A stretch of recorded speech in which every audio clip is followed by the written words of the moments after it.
Bismillahirrahmanirrahim. Assalamu alaikum students. Hope you will be fine and safe at home. Today we will start our lecture number 4 of science. In previous lecture we have read about what are microscopes, why microorganisms and the types of microorganisms. Viruses we have discussed in lecture number 3. In 4 lecture we will start from bacteria. So students, let's start our reading. Bacteria are unicellular organisms. They grow and multiply rapidly. Bacterial cell exist in 3 basic shapes. अब students यहाँ पे आपने देखा होगा कि bacteria के बारे में जब उन्होंने बताया है तो उन्होंने वर्ड यूनिसेलुलर ऑर्गेनिज्म इस्तेमाल किया है. यूनिसेलुलर से मुराद ऐसे जानदार होते हैं जिनकी बॉडी सिंगल सेल पर मुश्तमिल होती है. दे ग्रो रैपिडली, और ये बहुत तेज़ी से ग्रो करते हैं. और इनकी जो बैक्टीरियल सेल्स हैं उनकी 3 टाइप्स होती हैं. अगर आप बोर्ड पे देखें तो बोर्ड पे आपको एक डायग्राम नज़र आ रही होगी. ये डायग्राम है, इसके अंदर बैक्टीरिया की 3 फॉर्म्स हैं, 1, 2, 3. अगर हम बैक्टीरिया की इस टाइप को डिस्कस करें तो ये हैं हमारे पास स्फेरिकल शेप है बैक्टीरिया की. ये बैक्टीरिया की स्पाइरल शेप है और ये वाली जो है बैक्टीरिया की रॉड शेप है. इन 3 बेसिक शेप्स में बैक्टीरिया हैं जो प्रेजेंट होते हैं. आगे अगर हम देखें इसकी रीडिंग में, they can cause illness like typhoid, meningitis and pneumonia. Bacteria जिन बीमारियों का बाइस बनते हैं उनमें आ जाती है typhoid, meningitis and pneumonia. Not all bacteria are harmful, some of them are useful for human, other animals and plants. हमने मोस्टली अगर कभी बैक्टीरिया का जिक्र सुना हो तो हम जहन में फ़ौरन कंसेप्ट आता है कि बैक्टीरिया हमेशा डिफरेंट किस्म की बीमारियां फैलाने का ही बाइस बन सकते हैं, जबकि हकीकत में ऐसा नहीं है. कुछ बैक्टीरिया ऐसे भी हैं जिनको हम अपने बेनिफिशियल पर्पस के लिए इस्तेमाल करते हैं. तो जहन में फ़ौरन एक ख्याल आता है ऐसे कौन से बैक्टीरिया हैं जो कि हमें बेनिफिशियल पर्पस के लिए इस्तेमाल करने के काम आते हैं. आप लोगों ने अपनी ज़िंदगी में या अपनी रियल लाइफ में चीज़ का एक्सपीरियंस किया होगा, आप लोगों ने योगर्ट का एक्सपीरियंस किया होगा. ये जो चीज़ें हैं हम बआसानी घरों में बना सकते हैं बेनिफिशियल बैक्टीरिया को यूज़ करते हुए. Some bacteria live in your body and help in digestion. इसी तरह अगर हम बेनिफिशियल बैक्टीरिया की तरफ बात करें तो इन जो बॉडी के अंदर भी इस किस्म के बेनिफिशियल बैक्टीरिया रहते हैं जो भी किसी भी जानदार की डाइजेशन में हेल्प करते हैं. आई होप स्टूडेंट्स कि आपको बैक्टीरिया का टॉपिक समझ आ गया होगा. नेक्स्ट हम टॉपिक जो हमारे पास नेक्स्ट टॉपिक है वो है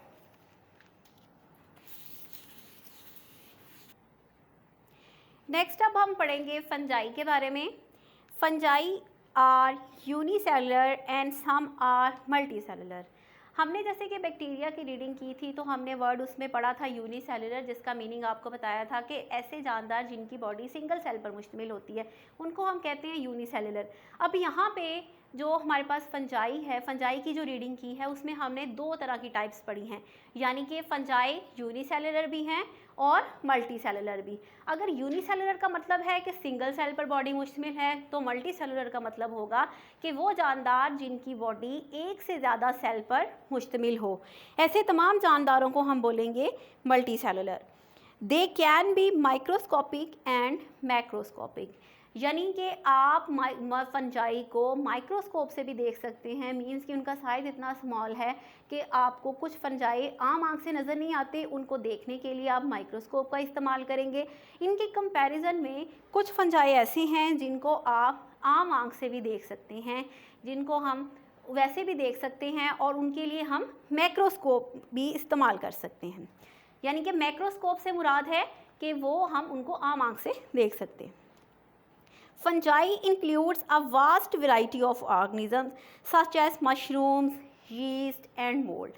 अच्छा, अगर हम बात करें कि हमें फंजाई आम आँख से नज़र आती है, तो आपने मशरूम का एक्सपीरियंस किया होगा, जो कि हम मोस्टली आप लोग पिज़्ज़ा का इस्तेमाल करते हैं और पिज़्ज़ा के ऊपर मशरूम्स का जो है वो एक कोटिंग की जाती है, जो कि फंजाई की एक टाइप है। मींस कि आपने उसको आम आँख से इजीली देख लिया। दूसरी एग्जांपल है फंजाई की यीस्ट। हमारे पास जो भी चीज़ें होती हैं, ब्रेड वगैरह, ये चीज़ें हम बनाते किससे हैं? इसके बाद यीस्ट से बनती हैं ये चीज़ें। इसके अलावा मोल्ड। अच्छा, अगर आप लोगों को देखें कि आप कहें कि मोल्ड क्या चीज़ है, कभी आप लोग घर में कोई ब्रेड या कोई फ्रूट वगैरह लेकर आएँ, तो आप देखें कि अगर वो चीज़ ज़्यादा देर तक पड़ी रहे, तो पड़ी रहने के बाद उसके ऊपर एक ग्रीन ग्रीन सी लेयर बन जाती है, जो कि उस चीज़ की ख़राब होने की निशानी होती है, और इस चीज़ को हम ग्रीन मोल्ड कहते हैं। इसका मतलब है अब ये हुआ कि हमने फंजाई की ये जो 3 टाइप्स को डिस्कस किया है, मशरूम्स, यीस्ट एंड मोल्ड, ये आप लोग इससे फेमिलियर हैं अपनी रूटीन लाइफ में।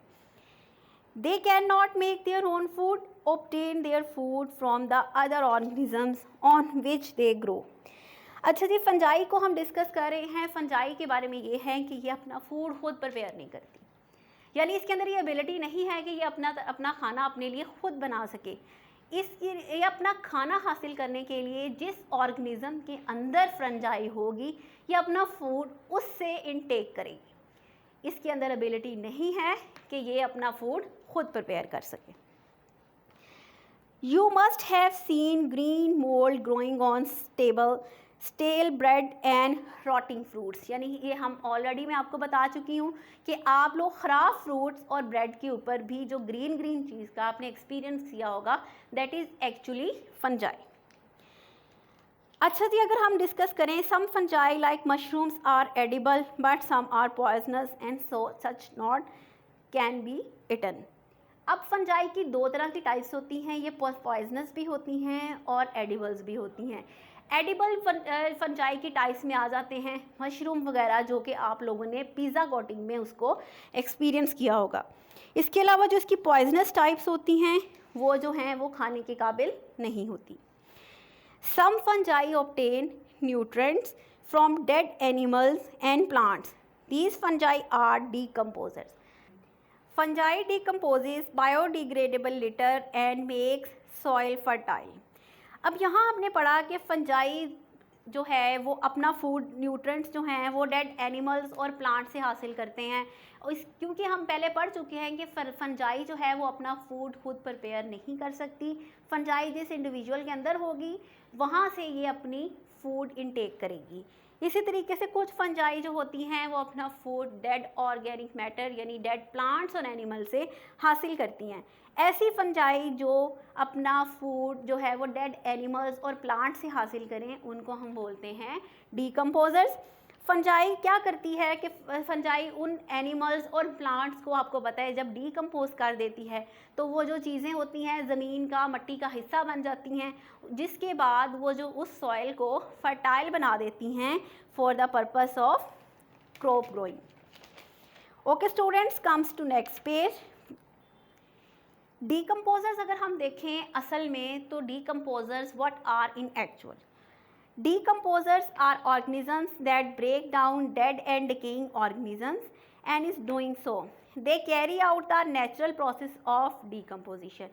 यानी अगर हम डीकम्पोजर्स के बारे में बात करें तो डीकम्पोजर असल में क्या करते हैं, वो डेकेइंग ऑर्गेनिजम्स से अपना फूड हासिल करते हैं, वो डेड ऑर्गेनिक मैटर को ब्रेक डाउन करते हैं सिंपल फॉर्म में, और क्या करते हैं, अपना फूड उससे हासिल करते हैं, और ये नेचुरल प्रोसेस है।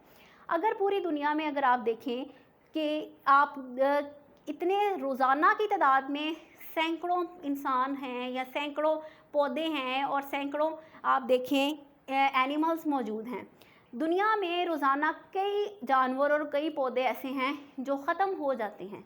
अगर ये डीकम्पोजर्स यानी फंजाई या bacteria, both are called decomposers, अगर ये दुनिया में मौजूद ना हो तो आप देखें कि पूरी दुनिया में एक किस्म इतनी गंदी स्मेल हो या इन्वायरमेंट उसका गंदा हो कि वो इंसानों के लिए बर्दाश्त के काबिल बिल्कुल ना हो। तो ये हम कह सकते हैं ये अल्लाह ताला की एक नेमत है जिसकी वजह, और ये नेचुरल प्रोसेस है। ये हमें बहुत सारे जानवर जो मुर्दा हालत में होते हैं, जिनका हमें पता नहीं होता किस टाइम मर चुके हैं, या बहुत सारे पौधे हमें नहीं पता होता कि किस टाइम वो जो है वो डिके कर चुके हैं हमें, और वो फंजाई की वजह से क्या होता है कि उसने तो अपना फूड लेना है, उनकी वजह से वो ख़त्म हो जाते हैं और सॉइल का हिस्सा बन जाते हैं, सॉइल को फर्टाइल कर देते हैं, जिसकी वजह से हमें उनकी कोई बाकियात नहीं मिलती और एनवायरनमेंट उससे क्लीन रहता है। इसके अलावा अब ये है कि फंजाई जिस भी इंडिविजुअल पे ग्रो करेगी, उसको कुछ जो इसकी हार्मफुल टाइप्स होंगी वो उसके नुकसान का बायस बनेगी। कैसे? Fungi can also grow on human body and cause skin infection like ringworm and athlete foot. बहुत ज़्यादा दफ़ा अगर आपने देखा होगा कि बाज़ दफ़ा किसी भी इंसान में अगर कोई भी इंसान अगर अपनी मुकम्मल तौर पर सफाई का ख्याल नहीं रखता तो उसके फंगस से इन्फेक्टेड होने के चांसेस ज़्यादा होते हैं as compare to that person जो कि अपनी सफाई का ख्याल रखता है। इसके अलावा अगर उसका इन्वायरमेंट ये कुछ भी चीज़ गंदी होगी तो वो क्या करेगी, वो उसके लिए फंजाई के इन्फेक्शन का ज़्यादा ज़रिया बनेगी। You need to avoiding such type of condition, you need to keep your skin clean to avoid such diseases. अच्छा जी, यहाँ तो हमने डिस्कस किया कि ये फंजाई की टाइप्स थी जो कि इंसानों के अंदर बीमारियाँ फैलाती है। इस सूरत में अगर कोई इंसान अपने आप को क्लीन नहीं रखता, अपनी स्किन को साफ़ नहीं रखता, अपने एनवायरनमेंट को अच्छा नहीं रखता, तो क्या होता है कि उसको फंगस की वजह से जो बीमारियों का सामना करना पड़ता है उनमें थी रिंगवॉर्म या एथलीट फुट। इसके अलावा अगर हम बेनिफिशियल फंजाई की बात करें तो ये हमारे लिए बेनिफिशियल भी है। बेनिफिशियल किस फॉर्म में कि अगर बैक्टीरिया फंजाई की टाइप है यीस्ट, जिसको हम अपने घरों में आम तौर पर घरों में बेवरेज इंडस्ट्रीज़ में इस्तेमाल करते हैं ख़मीर उठाने के लिए। देखिए आप लोग पिज़्ज़ा डो वगैरह, ब्रेड या यीस्ट या योगर्ट, पिज़्ज़ा डो वगैरह जो हैं वो हमारी फंजाई की किस टाइप से बनती हैं? यीस्ट से। तो इस तरह फंजाई हमारे लिए बेनिफिशियल भी है। यीस्ट वगैरह जैसे कि मैंने आपको बताया कि फंजाई की जो बेनिफिशियल टाइप यीस्ट है उसको हम पिज़्ज़ा डो वगैरह बनाने में इस्तेमाल करते हैं। इसके अलावा फंजाई का एक ये भी फ़ायदा है कि हम इसको एंटीबायोटिक्स बनाने में इस्तेमाल करते हैं। एंटीबायोटिक ऐसी मेडिसिन होती हैं जो भी किसी बीमारी के क्योर के लिए हम इस्तेमाल करते हैं। तो इन दो तरीक़ों से फंजाई हमारे लिए जो है बेनिफिशियल है। नेक्स्ट हम टाइप जिसको रीड करेंगे that is protozoa.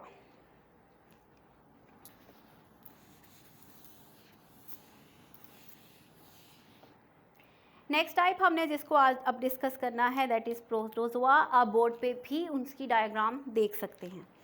Protozoa are unicellular organisms rather like bacteria. बिल्कुल बैक्टीरिया की तरह प्रोटोजोआ भी ऐसे जानदार हैं जो कि यूनिसेलुलर हैं, यानी इनकी बॉडी सिंगल सेल पर मुश्तमिल है।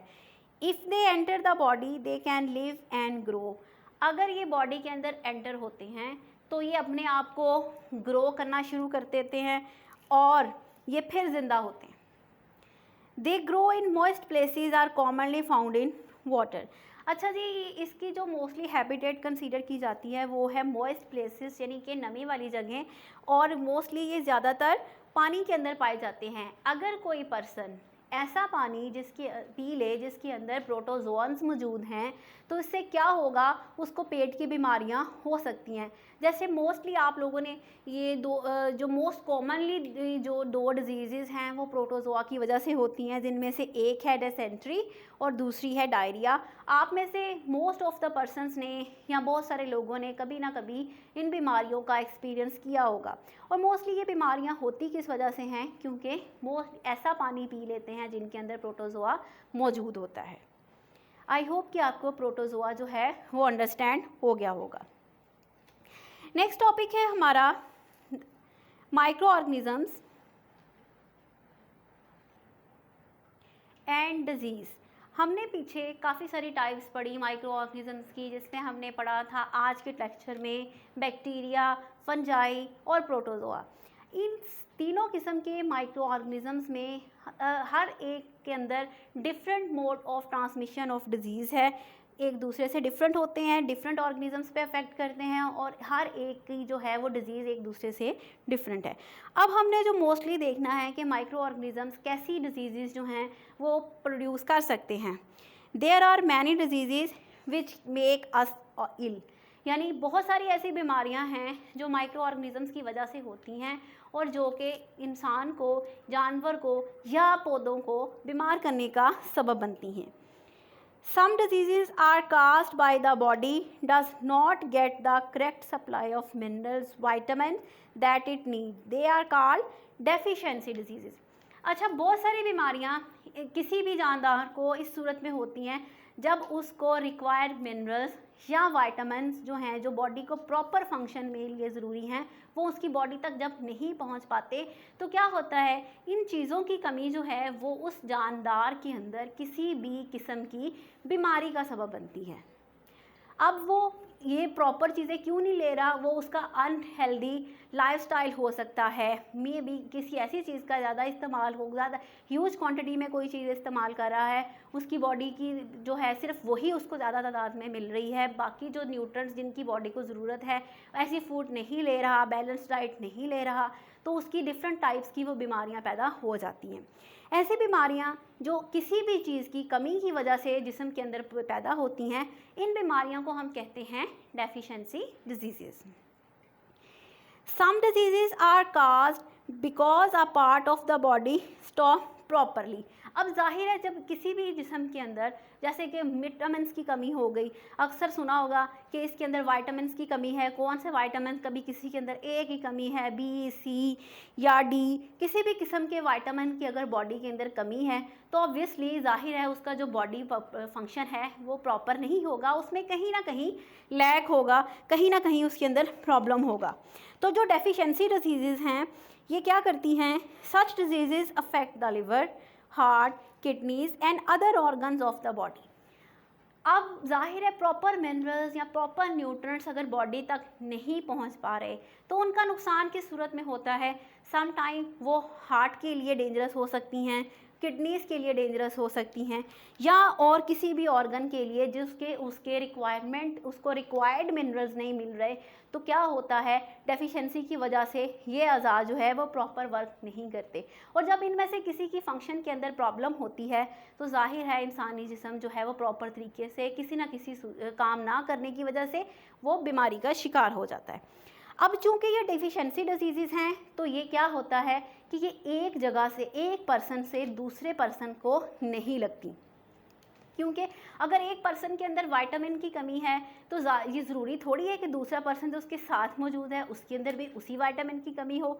तो ऐसी डिजीज़ जो कि एक से दूसरे अफराद तक ना फैलें, उन बीमारियों के लिए हमने यहाँ पे एक स्पेसिफिक वर्ड यूज़ किया है, that is non communicable disease.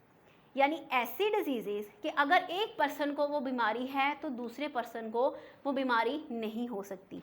जाहिर है अब ज़रूरी तो नहीं है कि हर बंदे के अंदर विटामिन की कमी हो, अगर एक पर्सन का हार्ट अफेक्टेड है तो ज़रूरी नहीं है कि उसकी हार्ट डिजीज़ दूसरे पर्सन तक चली जाए।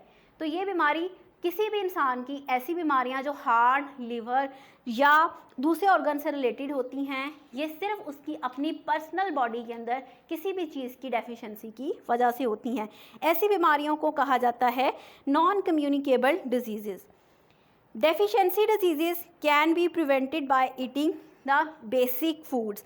अच्छा जी, अब हम डेफिशिएंसी डिजीज़ को हम किस तरीके से क्योर कर सकते हैं, हम अपने फूड, अपनी जो हमारा फूड इनटेक है उसको हम बैलेंस डाइट के ज़रिए बैलेंस डाइट रखेंगे तो हमारी बॉडी में किसी भी किस्म के विटामिन्स की, किसी भी किस्म के मिनरल की कमी नहीं होगी। बैलेंस डाइट से मुराद ये है कि मीट भी लेना चाहिए, फ्रूट्स भी लेने चाहिए, वेजिटेबल्स भी लेने चाहिए। इनमें से किसी भी चीज़ का ज़्यादा इस्तेमाल जो है वो बाकी चीज़ें ज़ाहिर है कम हो जाती हैं।